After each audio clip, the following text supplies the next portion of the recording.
Okay, well, welcome back to part 3 of this week's lectures. So, Secure Digital Music Initiative, it was a working group of hundreds of companies and organizations. They wanted to make specifications for secure digital music distribution, right?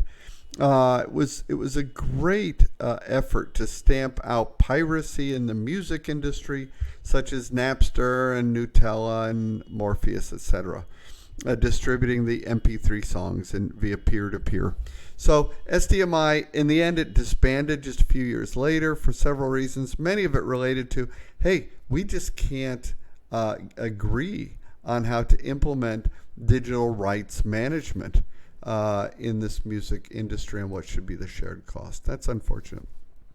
Or is it? Good question. So DRM undermines the well-established principle of fair use. For example, it is going to prevent libraries, public libraries, from reformatting materials to make them more accessible to somebody with a disability, for example, right? And some digital rights management schemes prevent people from anonymously accessing the data, right? So there are criticisms and issues of it, no doubt. Now we want to talk peer-to-peer networks. So peer-to-peer refers to a transient network so it's not permanent, right? Allowing computers running on the same networking program to connect with each other, access files on their hard drives, and share them, right? So here are some peer-to-peer networks, a little bit of background on it. You can read the slide, and there's more in the book. Cyber lockers then come into the story, also called file hosting services or cloud storage services, right? These are internet-based file sharing services that allow users to upload password-protected files. And cyber lockers also make it easy for people to share copyrighted materials. Then there's this program to be aware of called BitTorrent. So for a computer with a broadband connection to the internet, downloading a file from a network is about 10 times as faster than uploading a file to a network, right? We all know that. My internet service provider advertises 1 gig download up to 200 meg upload, right? There's a difference. So in a peer computer, the file transfer is actually slower, slower of the upload speeds. So BitTorrent is doing this for you. It divides the file into pieces, and different pieces of a file can be downloaded simultaneously from different computers. Therefore, you're avoiding this uploading bottleneck, and it's harder for other services to find who is downloading illicit material. So the broadband internet connections provide these higher speeds for downloading than, of course, for uploading. So BitTorrent, it reduces the downloading times by enabling the computer to download different pieces simultaneously from different peers, right? And so that's the concept behind BitTorrent. It's hard to figure out that you're downloading this peer-to-peer content. So the legal action against Pirate Bay, this was actually addressed adequately in the book, so I send you there for a detailed description if you have further interest. Suffice it to say that Pirate Bay's official URL is blocked by internet service providers, right? People in those countries are still able to access Pirate Bay by connecting to one of more than 150 proxy sites hosted in countries that don't block the access. So there's another way around it, right? Be aware of the Pro-IP Act. The Pro-IP Act gives federal law enforcement agencies the authority to seize the domain names of websites that are allegedly facilitating copyright infringement or the trafficking in counterfeit goods. The Pro-Intellectual Property Act. Okay. The popularity of downloading has started to decline, I believe, and as consumers shift from music ownership towards this anytime, anywhere access offered by streaming services, right? Facebook is a streaming service.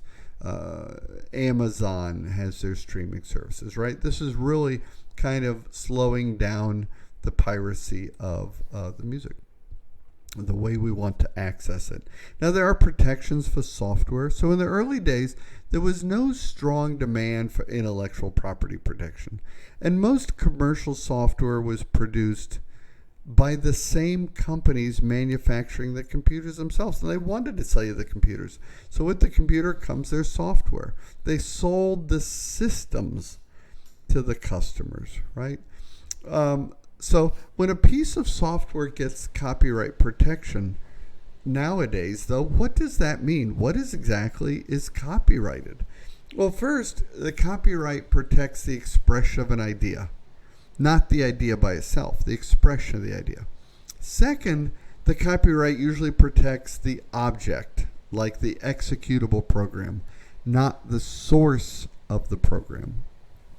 Typically, the source of a program is confidential, right? That is different.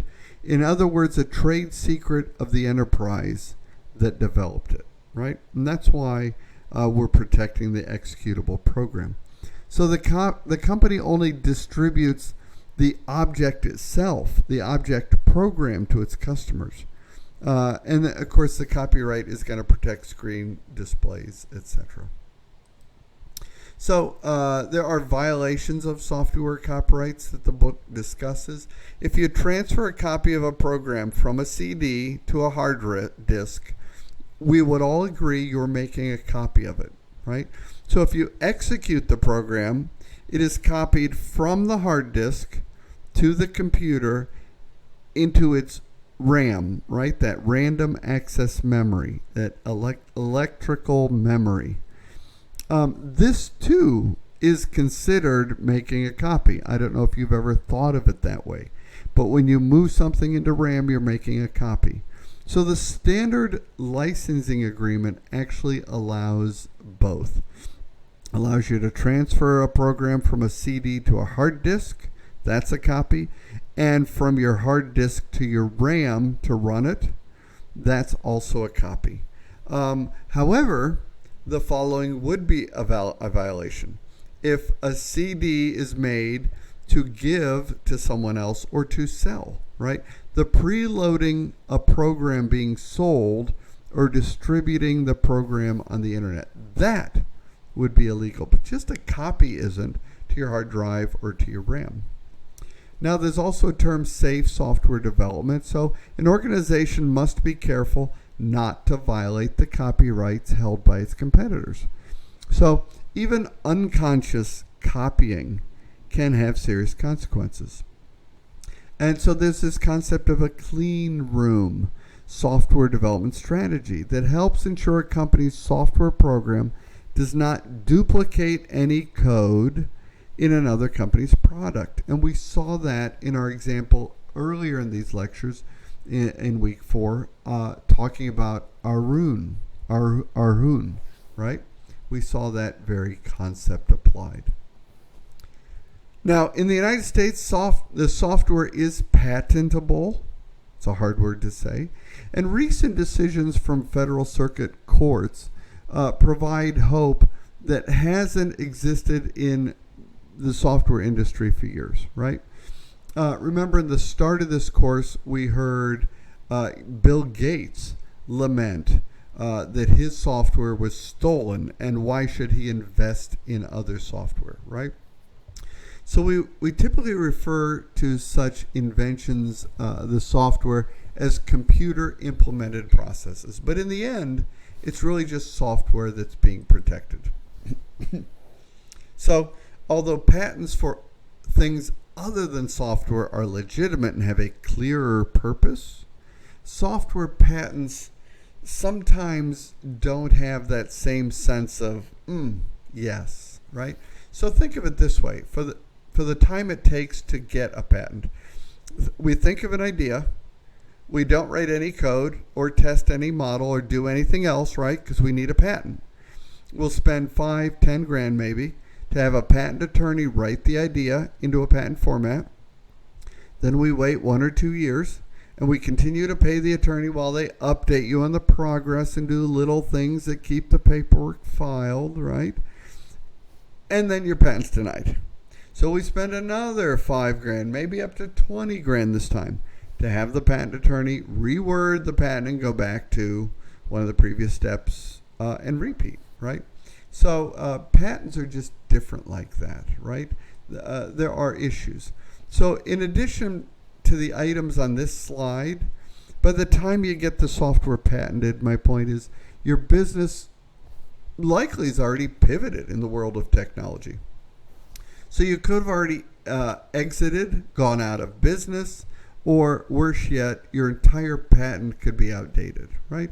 So to solve a problem correctly and build, we want to build for a fast team that can produce continual solutions to the problem of advances in technology. The patent office will never, at this point, be able to keep up with either you or your competitors, right? So to keep the edge and know you're spending money in the right places, I'm not sure you even want to do a software patent, right? In the end, your business's individual expertise and knowledge, that's really what's key. Knowledge of the industry is what makes your product valuable. And that, frankly, can't be copied. Here are some differences between the copyright and patent software protections. You can, it makes the point of what we've been talking about. You can decide for yourself. Take a minute to study this slide.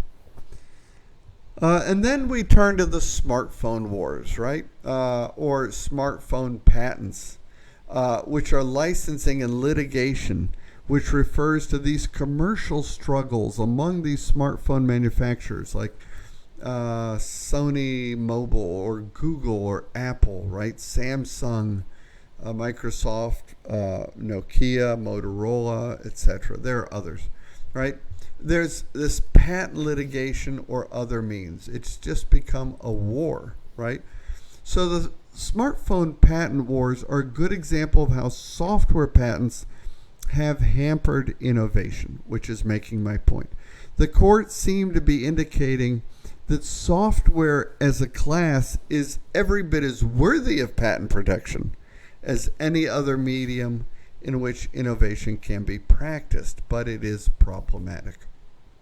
So we want to consider the legitimacy of intellectual property protection for software.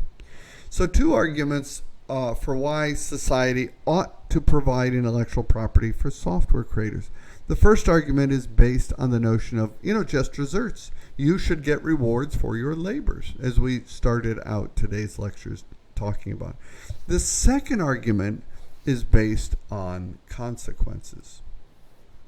So in conclusion, it holds that denying these things would have harmful consequences. So we rely on a chain of this cause and effect type relationship. Copying leads to loss of revenue, which leads to a decline in software production, which harms society. So our conclusion is that the arguments for granting intellectual property protection for software are not strong. Nevertheless, our society does grant copyright protection for software, right? Remember, we discovered in Chapter 2 from the viewpoint of Kantianism, also rule utilitarianism and social contract theory, that breaking the law is wrong unless there is a strong overriding moral obligation to do so. Okay? I'm going to take a break here. We'll come back and finish it up with open source software.